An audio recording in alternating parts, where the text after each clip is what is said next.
আসসালামু আলাইকুম।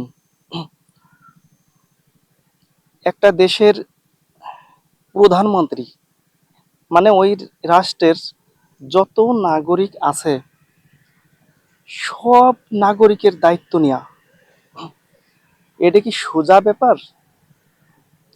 এটা তো আমাকে বেঁধে যদি বাড়ানো হয়, পিটাতে পিটাতে মাইরেও ফেলানো হয়, তাও আমি এই দায়িত্ব নিতে চাইবো না, পারবো না। আমি এই দায়িত্ব পালন করতে পারবো না।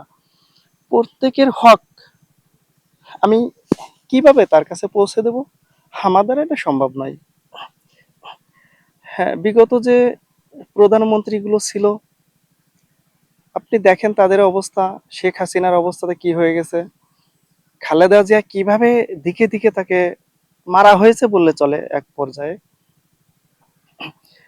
এই দায়িত্ব তো এরা পালন করতে পারেনি কেন? এমন কোনো গ্রাম নাই, এমন কোনো পাড়া নেই, এমন কোনো মহল্লা নেই যেখানে দুর্নীতি হয়নি, যেখানে মানুষ নিরিবিলি ঘরে ঘুমাতে পেরেছে।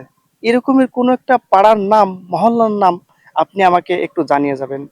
এর দায়ভার কার? এ দায়ভার কি আমার? এ দায়ভার কি আর একটা নাগরিকের? দায়ভার অবশ্যই সরকারের। আর সরকার যদি বলে যে না, এতগুলো মানুষের নিরাপত্তা আমি কিভাবে দেব, যার যার এরিয়ায়, যার যার পাড়া মহল্লায় তাদেরই নিরাপত্তায় থাকতে হবে, তাহলে কি জন্য সরকার দরকার? আর সরকার যদি এটা নাই পারতো, তাহলে বিগত দিনে আমি দেখেছি ফখরুল উদ্দিনের শাসন, ফখরুল উদ্দিন সাহেব কিভাবে শাসন করেছে।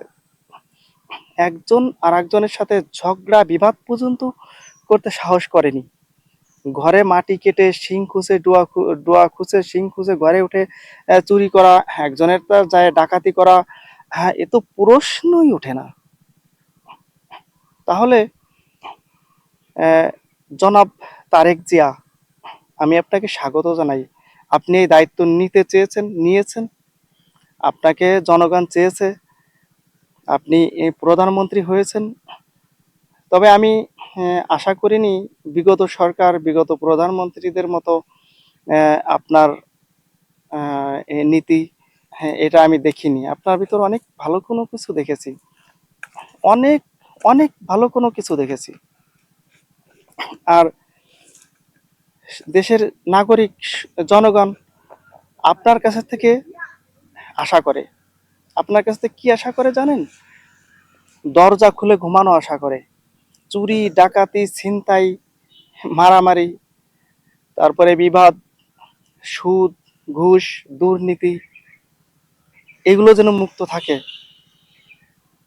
আশা করি আপনার কাছ থেকে এটা। আল্লাহ হাফেজ।